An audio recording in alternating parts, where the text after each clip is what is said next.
Okay, wrap around. Oh, good lay. Oh. My bad, Zion. I ain't forget about you, but hey, that lay would have been tough though. Hey, Zion in high school though was just a menace. Like, who's stopping that, bro? That's literally putting LeBron back in high school. Bro, every time this.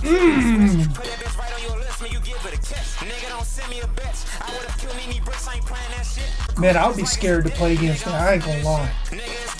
I'll walk out of high school math class and I see this motherfucker.